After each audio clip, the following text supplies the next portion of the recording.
ಪರಿಣಿತರು ಕೂಡಿ ಹಿರಿಯರೆಲ್ಲರ ಮಾರ್ಗದರ್ಶನದಲ್ಲಿ ಇವತ್ತು ಈ ಹೋರಾಟ ಅಂತ್ಯಗೊಳ್ಳಬಹುದು ಅಂತೇಳಿ ನನ್ನ ಒಂದು ಆಶೆ.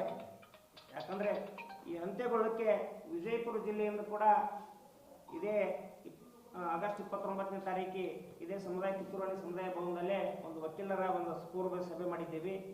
ಆ ಪೂರ್ವ ಸಭೆ ನಿಮಿತ್ತವಾಗಿ ನಾವು ಸೆಪ್ಟೆಂಬರ್ 22ರಂದು ವಿಜಯಪುರ ಜಿಲ್ಲೆಯಿಂದ ಸುಮಾರು 150-200 ವಕೀಲರು, ಲಿಂಗಾಯತ ಪಂಚಮಸಾಲಿ ಸಮುದಾಯದ 200 ವಕೀಲರು ನಾವೆಲ್ಲರೂ ಜಮಾಯಿಸಿ ಒಂದು ಕಾರ್ ಆಗಿರ್ಬೋದು ಅಥವಾ ಒಂದು ಬಸ್ಸಿನ ಮೂಲಕ ಆಗಿರ್ಬೋದು ನಾವು ಬೆಳಗಾವಿಗೆ ಹೋಗಿ ಬೆಳಗಾವಿಯಲ್ಲಿ ನಮ್ಮ ವಕೀಲರ ಹಕ್ಕೊತ್ತಾಯವನ್ನು ಮಂಡಿಸಿ ನಾವು ಸರ್ಕಾರಕ್ಕೆ ಏನು ಆಗ್ರಹ ಪಡಿಸ್ತೇವೆ ಅಂದ್ರೆ, ನಾವು ಕಾನೂನಿನ ಯಾವುದೇ ವಿಚಾರಗಳಿದ್ರೂ CM ಅವರು ನಮಗೆ ಅವಕಾಶ ಕೊಡಬೇಕು, ಮುಖ್ಯಮಂತ್ರಿಗಳು ಸಭೆ ಕರೀಬೇಕು, ಶ್ರೀಗಳ ಜೊತೆ ಮಾತಾಡಬೇಕು, ವಕೀಲರ ಕಾನೂನು ತಜ್ಞರ ಜೊತೆ ಮಾತಾಡಬೇಕು.